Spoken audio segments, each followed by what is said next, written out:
Hi, this is Mike Callahan, Dr. FileFinder, and welcome to your Butterscotch.com tutorial on what is HTML. You see it all over the internet. HTML this, HTML that, HTML pages, HTML4, HTML5. But what is it? HTML stands for Hypertext Markup Language. And what it does is it provides the format, the structure for web pages. Where are the headings? Where are the paragraphs? Where are lists? Where are quotes? What's bold? What's italic? You can see here a markup language. When your professor used to mark your term paper with red or blue ink, they were marking it up.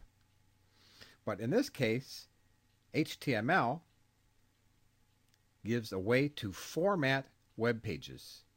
So if you look at butterscotch.com, here it is, right here.